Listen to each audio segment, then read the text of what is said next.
Modern warehouses are stacked to the rafters with millions of individual items. The world's biggest warehouse is in Lacey, Washington State. It's so big, you could fit 40 Boeing 747s inside. Pallets loaded with everything from boxes of tissues to tons of bricks need to be stored and retrieved. It requires a machine that's powerful, maneuverable, and dependable. The forklift. So when it comes to building a power lifter that can shift up to 16 tons in one go, how do they do it?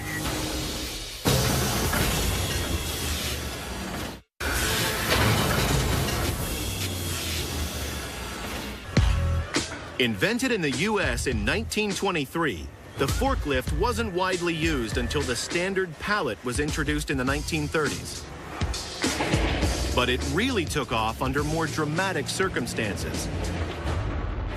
World War II. With so many men fighting on the front lines, they needed a really efficient way to load heavy supplies. These machines were the answer. After the war, forklifts became the cornerstone of shipping and warehousing. There are nearly 1 million forklifts operating at any one time across the United States. I mean, think about it. That's like a large city of forklifts driving around picking stuff up for people. Without them, the whole country would grind to a halt. American company Hyster is one of the world's leading forklift manufacturers. Their biggest trucks are built here in Nijmegen, the Netherlands. In this 45 square mile factory, they're assembling beasts that could lift up to 7 African elephants 29 feet into the air, should you ever require such a service.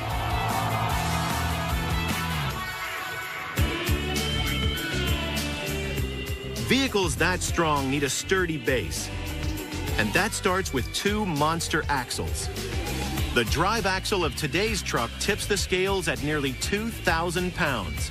It features a special wide design to help prevent the forklift from tipping over. When we lift up a heavy load, we spread our legs out to be more stable. This machine follows the same principle. With the axles in place at the base, now the beast needs some bones. And they're provided by a 2-ton chassis forged from high-strength steel. The monster skeleton is craned into place. Pins like mortar shells guide it into position. And heavy-duty steel rods help lock the skeleton to its legs. Now the forklift is strong enough to carry heavy loads. The next problem is producing the power to do it.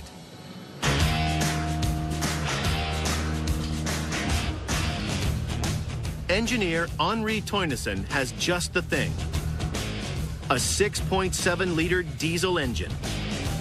It weighs half a ton and generates 164 horsepower.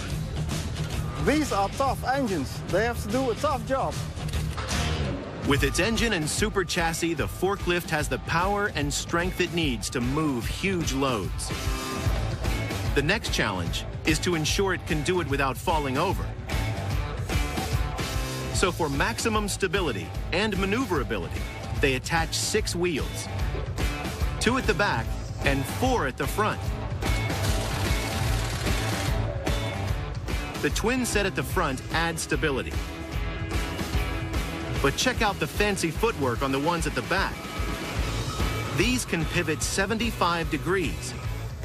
Their brilliant design gives the forklift an incredibly tight turning circle, meaning drivers can maneuver in the tightest of spaces. And it helps the driver drive backward when his view is blocked by a towering pile of stock. But wheels alone aren't enough to stop the forklift from toppling forward when it picks up a massive load. This beast needs balance. And that comes from a 7-ton lump of metal called a counterweight. With this yellow heavyweight at the rear end, the front forks can lift 16 tons without pitching forward into disaster.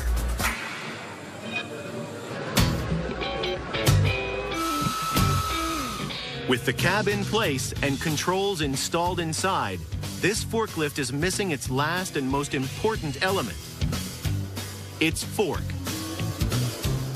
First, a 14-foot mast is hoisted over.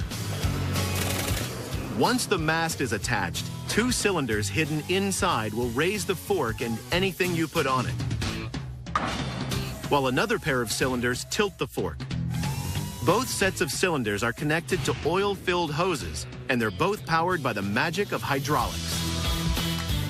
This machine doesn't have teeth, it has fangs.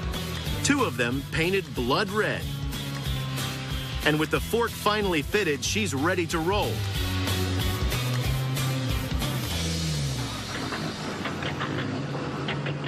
Bricks, lumber, metal plates, bring it on. She's got the goods to stack 'em high.